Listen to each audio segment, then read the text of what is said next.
يسألك أهل الكتاب أن تنزل عليهم كتابا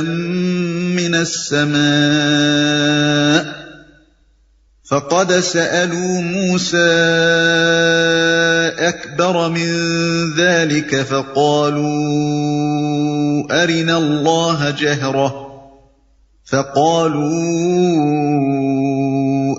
الله جهرة فأخذتهم الصاعقة بظلمهم ثم اتخذوا العجل من بعد ما جاءتهم البينات فعفونا عن ذلك وآتينا موسى سلطانا مبينا ورفعنا فوقهم الطور بميثاقهم وقلنا لهم ادخلوا الباب سجدا وقلنا لهم لا تعدوا في السبت وأخذنا منهم ميثاقا غليظا۔ یہ اہل کتاب اگر آج تم سے مطالبہ کر رہے ہیں کہ تم آسمان سے کوئی تحریر ان پر نازل کراؤ تو اس سے بڑھ چڑھ کر مجرمانہ مطالبے یہ پہلے موسیٰ سے کر چکے ہیں۔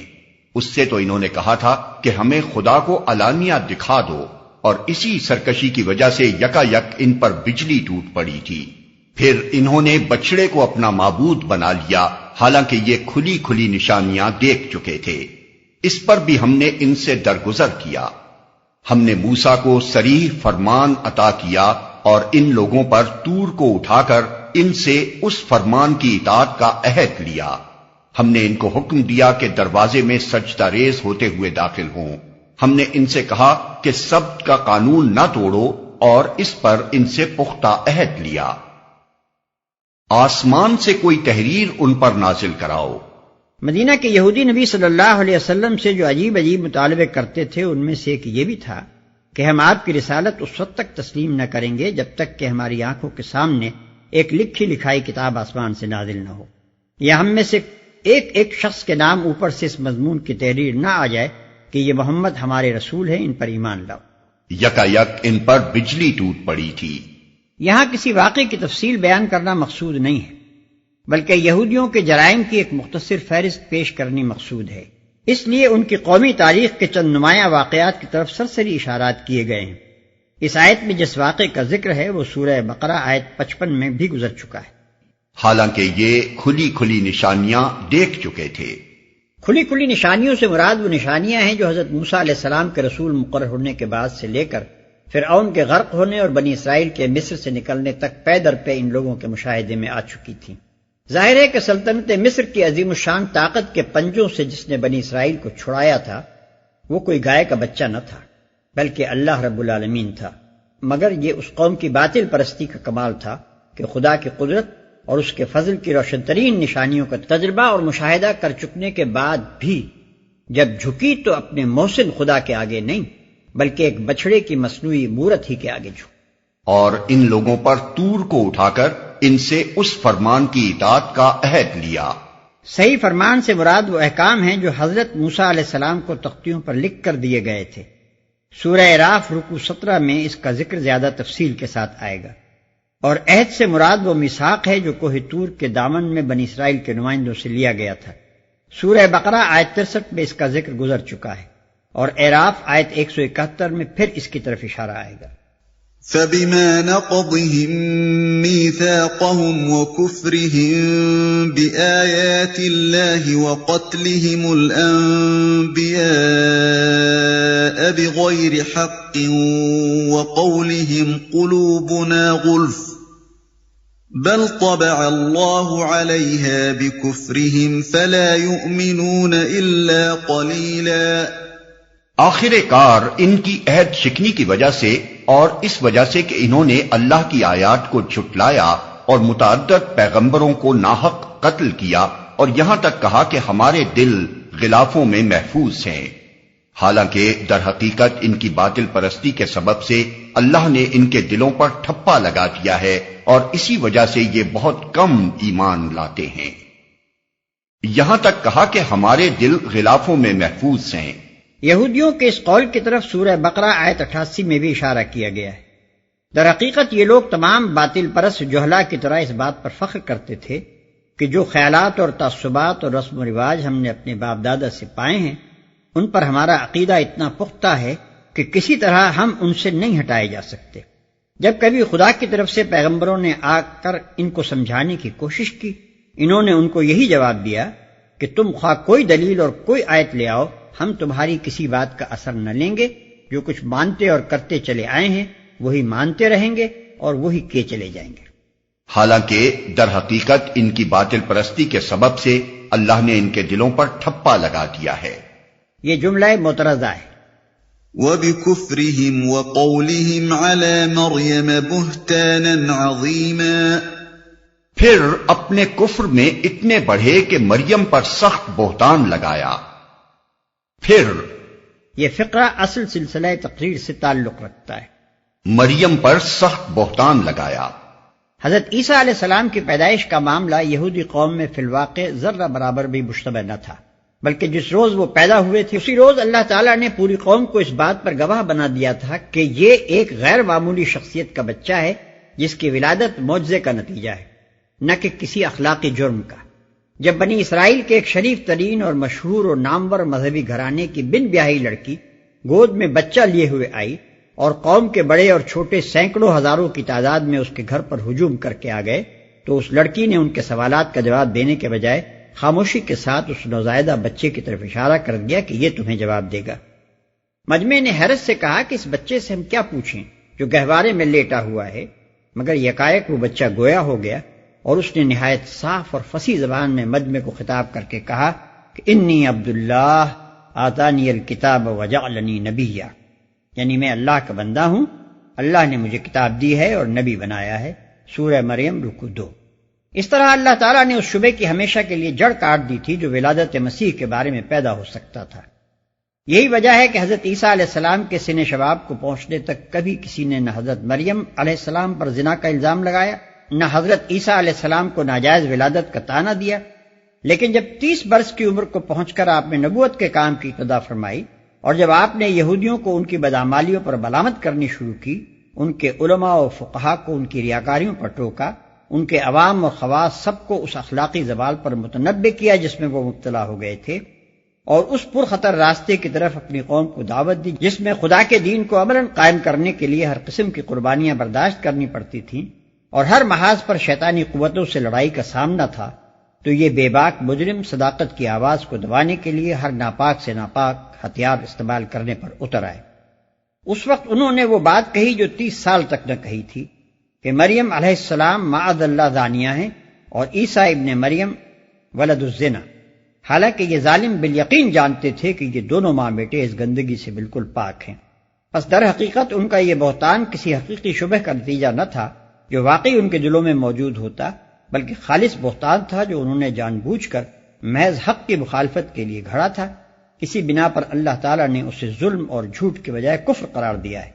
کیونکہ اس الزام سے ان کا اصل مقصد خدا کے دین کا راستہ روکنا تھا، نہ کہ ایک بے گناہ عورت پر الزام لگانا۔ وَقَوْلِهِمْ إِنَّا قَتَلْنَا الْمَسِيحَ عِيسَى ابْنَ مَرْيَمَ رَسُولَ اللَّهِ وَمَا قَتَلُوهُ وَمَا صَلَبُوهُ وَلَكِن شُبِّهَ لَهُمْ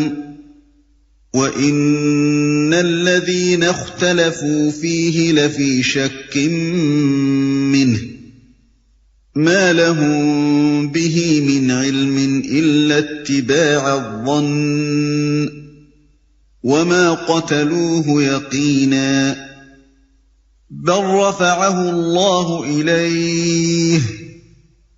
وَكَانَ اللَّهُ عَزِيزًا حَكِيمًا۔ اور خود کہا کہ ہم نے مسیح عیسیٰ ابن مریم رسول اللہ کو قتل کر دیا ہے، حالانکہ فی الواقع انہوں نے نہ اس کو قتل کیا نہ صلیب پر چڑھایا، بلکہ معاملہ ان کے لیے مشتبہ کر دیا گیا، اور جن لوگوں نے اس کے بارے میں اختلاف کیا ہے وہ بھی دراصل شک میں مبتلا ہیں، ان کے پاس اس معاملے میں کوئی علم نہیں ہے، محض گمان ہی کی پیروی ہے۔ انہوں نے مسیح کو یقین کے ساتھ قتل نہیں کیا، بلکہ اللہ نے اس کو اپنی طرف اٹھا لیا۔ اللہ زبردست طاقت رکھنے والا اور حکیم ہے۔ خود کہا کہ ہم نے مسیح عیسیٰ ابن مریم رسول اللہ کو قتل کر دیا ہے۔ یعنی جرأت مجرمانہ اتنی بڑھی ہوئی تھی کہ رسول کو رسول جانتے تھے اور پھر اس کے قتل کا اقدام کیا، اور فخریہ کہا کہ ہم نے اللہ کے رسول کو قتل کیا ہے۔ اوپر ہم نے گہوارے کے واقعے کا جو حوالہ دیا ہے اس پر غور کرنے سے یہ بات صاف ہو جاتی ہے کہ یہودیوں کے لیے مسیح علیہ السلام کی نبوت میں شک کرنے کی کوئی گنجائش باقی نہ تھی۔ پھر جو روشن نشانیاں انہوں نے حضرت موصوف سے مشاہدہ کی، جن کا ذکر سورہ آل عمران رکوع 5 میں گزر چکا ہے، ان کے بعد تو یہ معاملہ بالکل ہی غیر مشتبہ ہو چکا تھا کہ آن جناب اللہ کے پیغمبر ہیں۔ اس لیے واقعہ یہ ہے کہ انہوں نے جو کچھ آپ کے ساتھ کیا وہ کسی غلط فہمی کی بنا پر نہ تھا، بلکہ وہ خوب جانتے تھے کہ ہم اس جرم کا ارتکاب اس شخص کے ساتھ کر رہے ہیں جو اللہ کی طرف سے پیغمبر بن کر آیا ہے۔ بظاہر یہ بات بڑی عجیب معلوم ہوتی ہے کہ کوئی قوم کسی شخص کو نبی جانتے اور مانتے ہوئے اسے قتل کر دے، مگر واقعہ یہ ہے کہ بگڑی ہوئی قوموں کے انداز و اطوار ہوتے ہی کچھ عجیب ہیں۔ وہ اپنے درمیان کسی ایسے شخص کو برداشت کرنے کے تیار نہیں ہوتی جو ان کی برائیوں پر انہیں ٹوکے اور ناجائز کاموں سے ان کو روکے۔ ایسے لوگ چاہے وہ نبی ہی کیوں نہ ہوں، ہمیشہ بدکردار قوموں میں قید اور قتل کی سزائیں پاتے ہی رہے ہیں۔ تلمود میں لکھا ہے کہ بخت نصر نے جب بیت المقدس فتح کیا تو وہ ہیکل سلیمانی میں داخل ہوا اور اس کی سیر کرنے لگا۔ عین قربان گاہ کے سامنے ایک جگہ دیوار پر اسے ایک تیر کا نشان نظر آیا۔ اس نے یہودیوں سے پوچھا یہ کیسا نشان؟ انہوں نے جواب دیا یہاں زکریا نبی کو ہم نے قتل کیا تھا، وہ ہماری برائیوں پر ہمیں ملامت کرتا تھا، آخر جب ہم اس کی ملامتوں سے تنگ آ گئے تو ہم نے اسے مار ڈالا۔ بائبل میں یرمیہ نبی کے متعلق لکھا ہے کہ جب بنی اسرائیل کی بد اخلاقیاں حد سے گزر گئیں اور حضرت یرمیہ نے ان کو متنبع کیا کہ ان اعمال کی پاداش میں خدا تم کو دوسری قوموں سے پامال کرا دے گا، تو ان پر الزام لگایا گیا کہ یہ شخص کسدیوں کلدانیوں سے ملا ہوا ہے اور قوم کا غدار ہے۔ اس الزام میں ان کو جیل بھیج دیا گیا۔ خود حضرت مسیح علیہ السلام کے واقع صلیب سے 2-2.5 سال پہلے ہی حضرت یحییٰ علیہ السلام کا معاملہ پیش آ چکا تھا۔ یہودی بالعموم ان کو نبی جانتے تھے اور کم از کم یہ تو مانتے ہی تھے کہ وہ ان کی قوم کے صالح ترین لوگوں میں سے ہیں، مگر جب انہوں نے ہیرودیس یعنی والی ریاست یہودیہ کے دربار کی برائیوں پر تنقید کی تو اسے برداشت نہ کیا گیا۔ پہلے جیل بھیجے گئے اور پھر والی ریاست کی معشوقہ کے مطالبے پر ان کا سر قلم کر دیا گیا۔ یہودیوں کے اس ریکارڈ کو دیکھتے ہوئے یہ کوئی حیرت کی بات نہیں ہے کہ انہوں نے اپنے ضام میں مسیح کو سولی پر چڑھانے کے بعد سینے پر ہاتھ مار کر کہا ہو ہم نے اللہ کے رسول کو قتل کیا ہے۔ حالانکہ فی الواقع انہوں نے نہ اس کو قتل کیا نہ صلیب پر چڑھایا۔ یہ پھر جملہ معترضہ ہے۔ معاملہ ان کے لیے مشتبہ کر دیا گیا۔ یہ آیت تصریح کرتی ہے کہ حضرت مسیح علیہ السلام صلیب پر چڑھائے جانے سے پہلے اٹھا لیے گئے تھے، اور یہ کہ مسیحیوں اور یہودیوں دونوں کا یہ خیال کہ مسیح نے صلیب پر جان دی محض غلط فہمی پر مبنی ہے۔ قرآن اور بائبل کے بیانات کا متقابل مطالعہ کرنے سے ہم یہ سمجھتے ہیں کہ غالباً پلاطس کی عدالت میں تو پیشی آپ ہی کی ہوئی تھی، مگر جب وہ سزائے موت کا فیصلہ سنا چکا اور جب یہودیوں نے مسیح جیسے پاک نفس انسان کے مقابلے میں ایک ڈاکو کی جان کو زیادہ قیمتی ٹھہرا کر اپنی حق دشمنی و باطل پسندی پر آخری مہر بھی لگا دی، تب اللہ تعالیٰ نے کسی وقت آن جناب کو اٹھا لیا۔ بعد میں یہودیوں نے جس شخص کو صلیب پر چڑھایا وہ آپ کی ذات مقدس نہ تھی بلکہ کوئی اور شخص تھا جس کو نہ معلوم کس وجہ سے ان لوگوں نے عیسیٰ ابن مریم سمجھ لیا۔ تاہم ان کا جرم اس سے کم نہیں ہوتا، کیونکہ جس کو انہوں نے کانٹوں کا تاج پہنایا، جس کے منہ پر تھوکا اور جسے ذلت کے ساتھ صلیب پر چڑھایا، اس کو وہ عیسیٰ بن مریم ہی سمجھ رہے تھے۔ اب یہ معلوم کرنے کا ہمارے پاس کوئی ذریعہ نہیں ہے کہ معاملہ کس طرح ان کے لیے مشتبہ ہو گیا،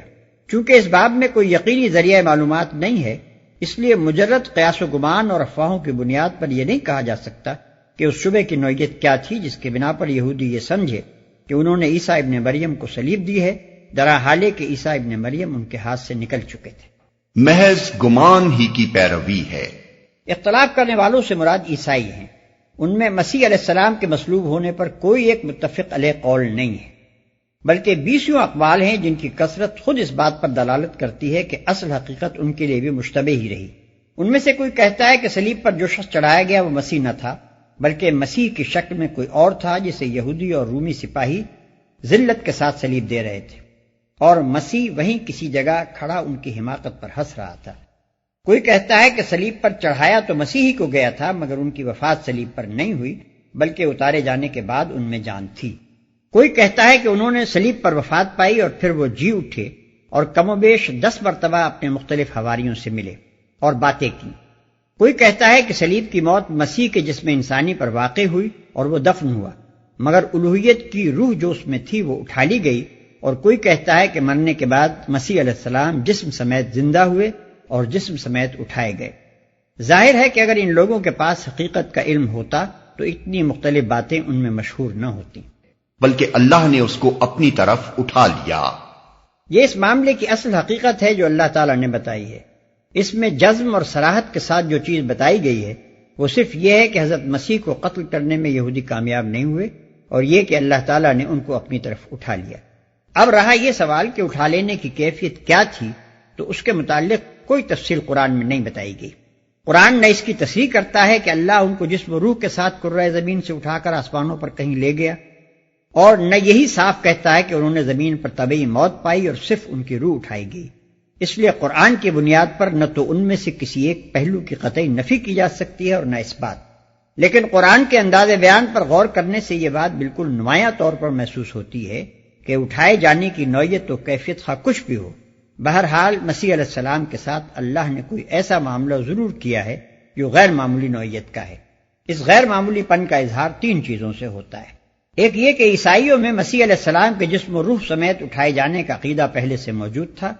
اور ان اسباب میں سے تھا جن کی بنا پر ایک بہت بڑا گروہ الوہیت مسیح کا قائل ہوا ہے۔ لیکن اس کے باوجود قرآن نے نہ صرف یہ کہ اس کی صاف صاف تردید نہیں کی،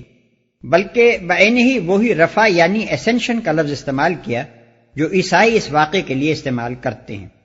کتاب مبین کی شان سے یہ بات بعید ہے کہ وہ کسی خیال کی تردید کرنا چاہتی ہو اور پھر ایسی زبان استعمال کرے جو اس خیال کو مزید تقویت پہنچانے والی ہو۔ دوسرے یہ کہ اگر مسیح علیہ السلام کو اٹھایا جانا ویسا ہی اٹھایا جانا ہوتا جیسا کہ ہر مرنے والا دنیا سے اٹھایا جاتا ہے، یا اگر اس رفع سے مراد محض درجات و مراتب کی بلندی ہوتی جیسے حضرت ادریس علیہ السلام کے متعلق فرمایا گیا ہے رفعناہ مکانا علیہ، یعنی ہم نے اس کو بلند مقام پر اٹھا لیا، تو اس مضمون کو بیان کرنے کا انداز یہ نہ ہوتا جو ہم یہاں دیکھ رہے ہیں۔ اس کو بیان کرنے کے لیے زیادہ مناسب الفاظ یہ ہو سکتے تھے کہ یقیناً انہوں نے مسیح کو قتل نہیں کیا، بلکہ اللہ نے اس کو زندہ بچا لیا اور پھر طبعی موت دی۔ یہودیوں نے اس کو ذلیل کرنا چاہا تھا، مگر اللہ نے اس کو بلند درجہ عطا کیا۔ تیسرے یہ کہ اگر یہ رفع ویسا ہی معمولی قسم کا رفع ہوتا جیسے ہم محاورے میں کسی مرنے والے کو کہتے ہیں کہ اسے اللہ نے اٹھا لیا، تو اس کا ذکر کرنے کے بعد یہ فقرہ بالکل غیر موزوں تھا کہ اللہ زبردست طاقت رکھنے والا اور حکیم ہے۔ یہ تو صرف کسی ایسے واقعے کے بعد ہی موضوع و مناسب ہو سکتا ہے جس میں اللہ کی قوت قاہرہ اور اس کی حکمت کا غیر معمولی ظہور ہوا ہو۔ اس کے جواب میں قرآن سے اگر کوئی دلیل پیش کی جا سکتی ہے تو وہ زیادہ سے زیادہ صرف یہ ہے کہ سورہ آل عمران میں اللہ تعالیٰ نے متوفی کا لفظ استعمال کیا ہے، آیت 55، لیکن جیسا کہ وہاں ہم واضح کر چکے ہیں یہ لفظ طبعی موت کے معنی میں صریح نہیں ہے، بلکہ قبض روح اور قبض روح و جسم دونوں پر دلالت کر سکتا ہے۔ لہذا یہ ان قرائن کو ساقط کر دینے کے لیے کافی نہیں ہے جو ہم نے اوپر بیان کی ہیں۔ بعض لوگ جن کو مسیح علیہ السلام کی طبعی موت کا حکم لگانے پر اصرار ہے سوال کرتے ہیں کہ توفیٰ کا لفظ قبض روح و جسم پر استعمال ہونے کی کوئی اور نظیر بھی ہے،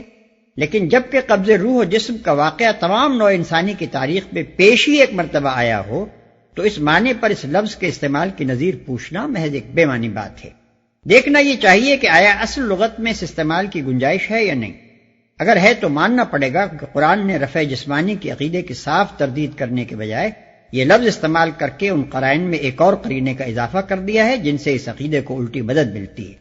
ورنہ کوئی وجہ نہ تھی کہ وہ موت کے صریح لفظ کو چھوڑ کر وفات کے محتمل المعنین لفظ کو ایسے موقع پر استعمال کرتا جہاں رفع جسمانی کا عقیدہ پہلے سے موجود تھا اور ایک فاسد اعتقاد یعنی الوہیت مسیح کے اعتقاد کا موجب بن رہا تھا۔ پھر رفع جسمانی کے اس عقیدے کو مزید تقویت ان کثیر التعداد احادیث سے پہنچتی ہے جو قیامت سے پہلے حضرت عیسیٰ ابن مریم علیہ السلام کے دوبارہ دنیا میں آنے اور دجال سے جنگ کرنے کی تشریح کرتی ہیں۔ تفسیر سورہ احزاب کے ضمیمے میں ہم نے ان احادیث کو نقل کر دیا ہے۔ ان سے حضرت عیسیٰ علیہ السلام کی آمد ثانی تو قطعی طور پر ثابت ہے۔ اب یہ ہر شخص خود دیکھ سکتا ہے کہ ان کا مرنے کے بعد دوبارہ اس دنیا میں آنا زیادہ قرین قیاس ہے یا زندہ کہیں خدا کی کائنات میں موجود ہونا اور پھر واپس آنا۔ وَإِن مِّنْ أَهْلِ الْكِتَابِ إِلَّا لَيُؤْمِنَنَّ به قبل موته ويوم القيامة يكون عليهم شهيدا۔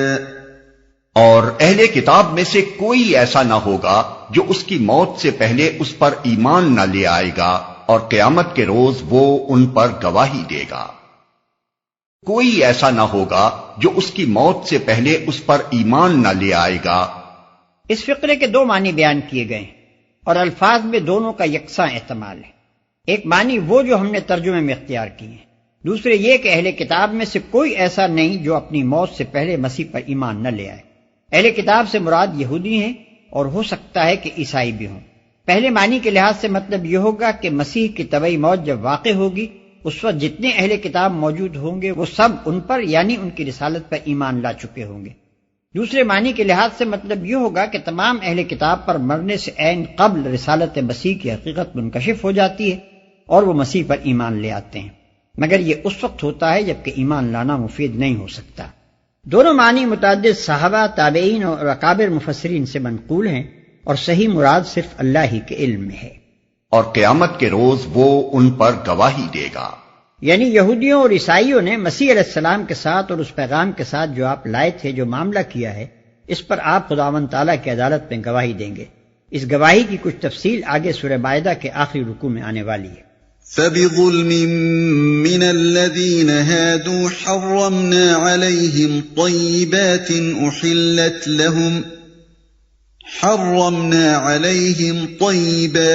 أُحِلَّتْ لَهُمْ وَبِصَدِّهِمْ عَن سَبِيلِ اللَّهِ كَثِيرًا وَأَخْذِهِمُ الرِّبَا وَقَدْ نُهُوا عَنْهُ وَأَكْلِهِمْ أَمْوَالَ النَّاسِ بِالْبَاطِلِ وَأَعْتَدْنَا لِلْكَافِرِينَ مِنْهُمْ عَذَابًا أَلِيمًا۔ غرض ان یہودی بن جانے والوں کے اسی ظالمانہ رویے کی بنا پر اور اس بنا پر کہ یہ بکثرت اللہ کے راستے سے روکتے ہیں اور سود لیتے ہیں جس سے انہیں منع کیا گیا تھا، اور لوگوں کے مال ناجائز طریقوں سے کھاتے ہیں، ہم نے بہت سی وہ پاک چیزیں ان پر حرام کر دیں جو پہلے ان کے لیے حلال تھیں،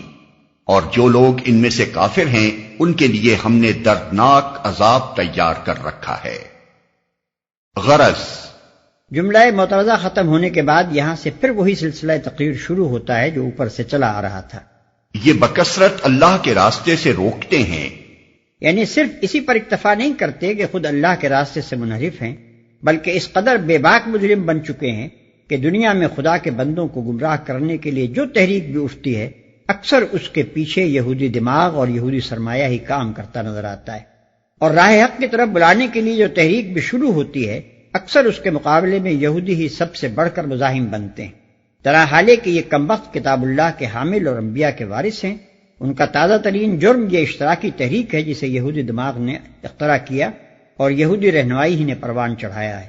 ان نام نہاد اہل کتاب کے نصیب میں یہ جرم بھی مقدر تھا کہ دنیا کی تاریخ میں پہلی مرتبہ جو نظام زندگی اور نظام حکومت خدا کے سری انکار پر، خدا سے کھلم کھلا دشمنی پر، خدا پرستی کو مٹا دینے کے علل اعلان عزم و ارادے پر تعمیر کیا گیا، اس کے موجود و مخترع اور بانی و سربراہ کار موسیٰ علیہ السلام کے نام لیوا۔ اشتراکیت کے بعد زمانہ جدید میں گمراہی کا دوسرا بڑا ستون فرائڈ کا فلسفہ ہے، اور لطف یہ ہے کہ وہ بھی بنی اسرائیل ہی کا ایک فرد ہے۔ اور سود لیتے ہیں جس سے انہیں منع کیا گیا تھا۔ تورات میں بالفاظ صریح یہ حکم موجود ہے کہ اگر تو میرے لوگوں میں سے کسی محتاج کو جو تیرے پاس رہتا ہو قرض دے تو اس سے قرض خواہ کی طرح سلوک نہ کرنا اور نہ اس سے سود لینا۔ اگر تو کسی وقت اپنے ہمسائے کے کپڑے گرو رکھ بھی لے تو سورج کے ڈوبنے تک اس کو واپس کر دینا، کیونکہ فقط وہی ایک اس کا اوڑھنا ہے، اس کے جسم کا وہی لباس ہے، پھر وہ کیا اوڑھ کر سوئے گا؟ پس جب وہ فریاد کرے گا تو میں اس کی سنوں گا، کیونکہ میں مہربان ہوں۔ خروج باب 22 آیت 25 تا 27۔ اس کے علاوہ اور بھی کئی مقامات پر تورات میں سود کی حرمت وارد ہوئی ہے، لیکن اس کے باوجود اسی تورات کے ماننے والے یہودی آج دنیا کے سب سے بڑے سود خوار ہیں اور اپنی تنگ دلی و سنگ دلی کے لیے ضرب المثل بن چکے۔ وہ پاک چیزیں ان پر حرام کر دی جو پہلے ان کے لیے حلال تھیں۔ غالباً یہ اسی مضمون کی طرف اشارہ ہے جو آگے سورہ انعام آیت 146 میں آنے والا ہے۔ یعنی یہ کہ بنی اسرائیل پر تمام وہ جانور حرام کر دیے گئے جن کے ناخن ہوتے ہیں، اور ان پر گائے اور بکری کی چربی بھی حرام کر دی گئی۔ اس کے علاوہ ممکن ہے کہ اشارہ ان دوسری پابندیوں اور سختیوں کی طرف بھی ہو جو یہودی فقہ میں پائی جاتی ہیں۔ کسی گروہ کے لیے دائرۂ زندگی کو تنگ کر دیا جانا فی الواقع اس کے حق میں ایک طرح کی سزا ہی ہے۔ اور جو لوگ ان میں سے کافر ہیں ان کے لیے ہم نے دردناک عذاب تیار کر رکھا ہے۔ یعنی اس قوم کے جو لوگ ایمان و اطاعت سے منحرف اور بغاوت و انکار کی روش پر قائم ہیں، ان کے لیے خدا کی طرف سے دردناک سزا تیار ہے۔ دنیا میں جو عبرتناک سزا ان کو ملی اور مل رہی ہے وہ کبھی کسی دوسری قوم کو نہیں ملی۔ 2000 برس ہو چکے ہیں کہ زمین پر کہیں ان کو عزت کا ٹھکانہ میسر نہیں۔ دنیا میں تتر بتر کر دیے گئے ہیں اور ہر جگہ غریب الوطن ہے۔ کوئی دور ایسا نہیں گزرتا جس میں وہ دنیا کے کسی نہ کسی خطے میں ذلت کے ساتھ پامال نہ کیے جاتے ہوں، اور اپنی دولت مندی کے باوجود کوئی جگہ ایسی نہیں جہاں انہیں احترام کی نگاہ سے دیکھا جاتا ہو۔ پھر غضب یہ ہے کہ قومیں پیدا ہوتی اور مٹتی ہیں مگر اس قوم کو موت بھی نہیں آتی۔ اس کو دنیا میں لا یموت فیہا ولا یحییٰ کی سزا دی گئی ہے تاکہ قیامت تک دنیا کی قوموں کے لیے ایک زندہ نمونہ عبرت بنی رہے، اور اپنی سرگزشت سے یہ سبق دیتی رہے کہ خدا کی کتاب بغل میں رکھ کر خدا کے مقابلے میں باغیانہ جسارتیں کرنے کا یہ انجام ہوتا ہے۔ رہی آخرت تو انشاءاللہ وہاں کا عذاب اس سے بھی زیادہ دردناک ہوگا۔ اس موقع پر جو شبہ فلسطین کی اسرائیلی ریاست کے قیام کی وجہ سے پیدا ہوتا ہے اسے رفع کرنے کے لیے ملاحظہ ہو سورہ آل عمران آیت 112۔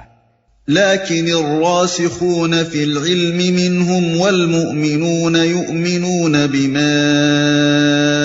أنزل إليك وما أنزل من